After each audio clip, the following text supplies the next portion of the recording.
Thank you, Madame, for joining us. So we are featuring your poem. And Nancy, thank you so much for translating this poem.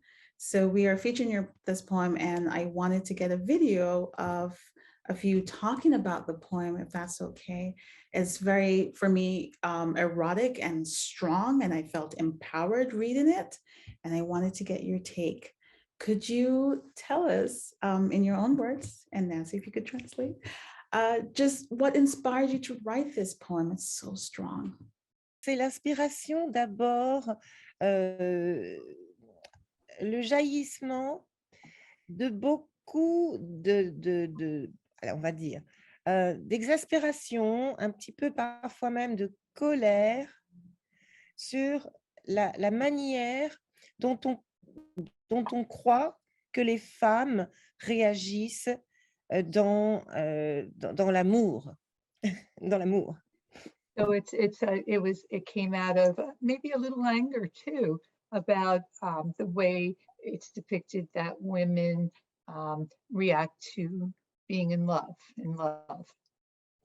Alors, ça s'appelle Fantasmes de femmes parce que, bon, j'ai voulu montrer ce qu'il peut y avoir dans l'imagination de femmes au pluriel d'ailleurs, ça peut être plusieurs différentes femmes ou alors une même femme qui, à certains moments de son existence, peut avoir dans son imagination divers désirs. So it's written in the plural, fantasme de femmes, pluriel, because it can refer to many women and their fantasies, or it can actually refer to one woman and the many different forms that she can assume and all of her various fantasies. Réponse, c'est un poème qui dit « Je n'ai pas honte d'être une femme, au contraire, j'aime être une femme » et ça dit les plaisirs et les désirs qui viennent de l'intérieur de mon corps de femme. So Suzanne says that the statement is not I am ashamed to be a woman, but I am proud to be a woman and to own all these desires that are within me and to be able to express them.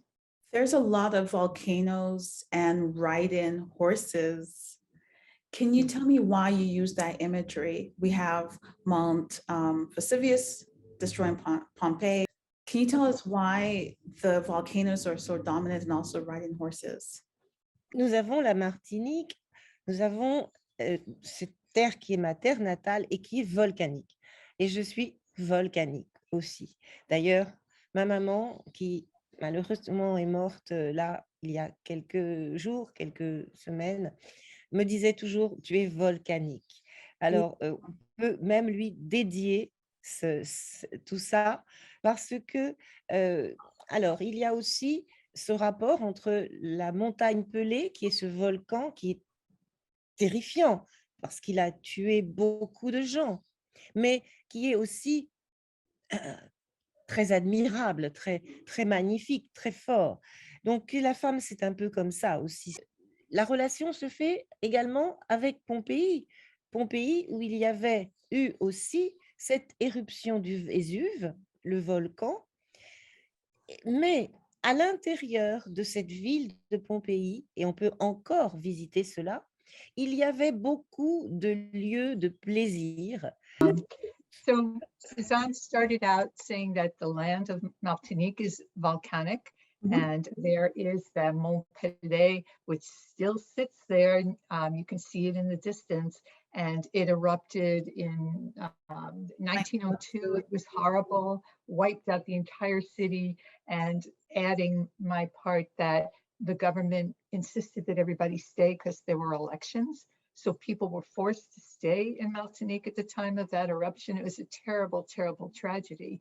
And yet you still see that volcano, and you still see people building their homes at the foot of that volcano. Suzanne mentioned her mother who unfortunately passed away in the last week or two. And her mother would speak of the volcanic nature of things. She says that the volcano in Martinique is also, it's a place of, it's a magnificent volcano, a mountain. It's beautiful when you look at it. And so she talks about the paintings depicting things, I guess, ces peintures, les vieux de plaisir existent, ces peintures existent en Martinique et aussi en Pompéi, aussi, les deux, oui. The paintings exist. There are paintings in Martinique in these houses, and they're decorated with scenes of love. The warrior images, we have the Amazons, we have the Trojan War, we have the Dahomey warriors of Benin. Where do those fit into the poem?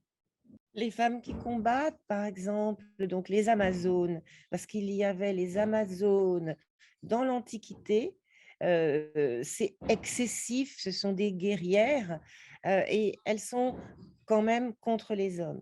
Aujourd'hui, on a encore, enfin, on a le passé également en Afrique, donc en plus de la mythologie gréco-romaine, on a aussi en Afrique une mythologie avec des Amazones.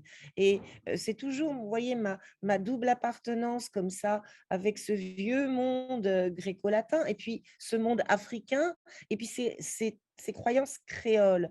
Alors, dans les croyances créoles, vous avez un mythe de cette femme qui fait un petit peu peur. Alors, on peut l'appeler aussi la diablesse, elle vous entraîne.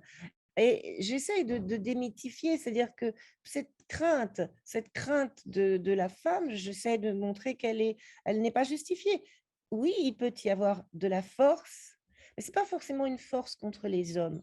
Moi, je prêche et je mets en avant la féminitude, c'est-à-dire ne pas avoir honte d'être une femme, assumer le fait d'être une femme, et ça fait du bien aux hommes aussi. Suzanne started out talking about the Amazons in antiquity, these warriors against men.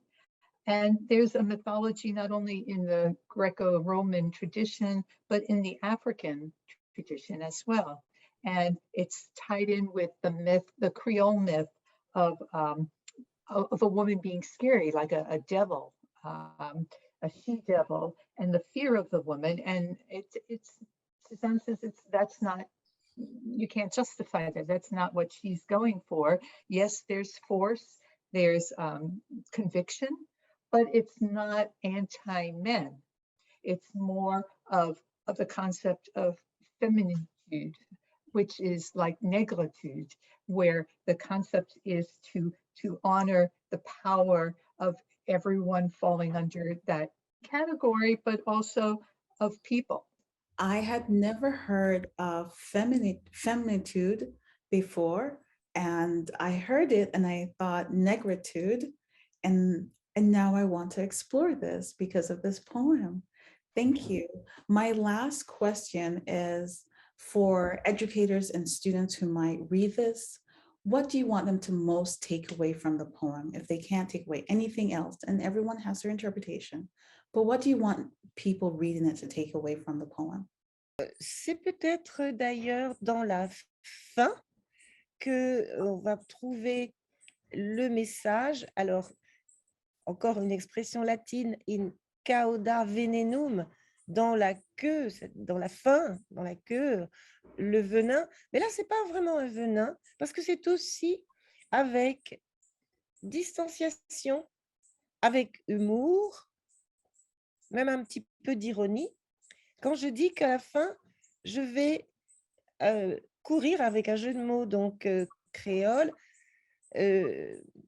pricourir, épicourie, épicurie, il y a le jeu de mots avec l'épicurie, l'épicurisme, avec l'idée du carpe diem, cueille le jour, c'est-à-dire savoir cueillir les plaisirs de la vie sans trop se casser la tête, sans se remplir la tête avec des préjugés, avec des tabous, avec des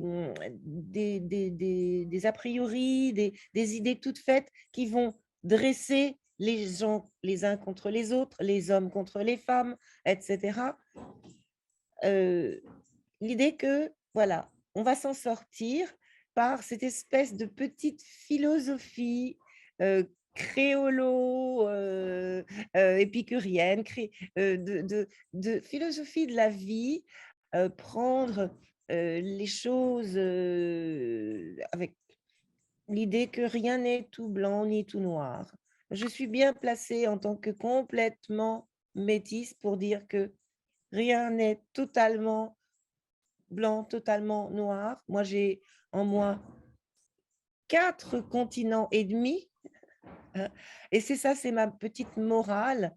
Se sentir bien. Et en l'occurrence, bon, je suis aussi, non seulement je suis une personne humaine, donc, mais une personne humaine qui tient aussi à ce qu'on respecte sa féminitude. Started out talking about the ending and how it was coming from a Latin expression and wordplay, and she was taking the Epicurean philosophy that's there and making her wordplay with that Epicure. It's a message of carpe diem in its own way, to gather the pleasure of life, to not think of the taboos that are going on. And there's a lightness to this philosophy. She called it a Creo-Epicurien, a Creole kind of Epicurean philosophy there. And she is very adamant that the dichotomies that we say, that there's black and there's white, it's not like that. And she talks about her background, that she has 4.5 continents in her. And indeed, she is called a Kalazaza, and that on a black-white continuum, she's very fair skin, blonde hair, but there's a whole continuum there, and she's got Chinese roots in her. She's got black-white roots in her, and that's what makes her who she is. Thank you. This has been very illuminating. Suzanne, Nancy, thank you so much for your time. I very much appreciate it.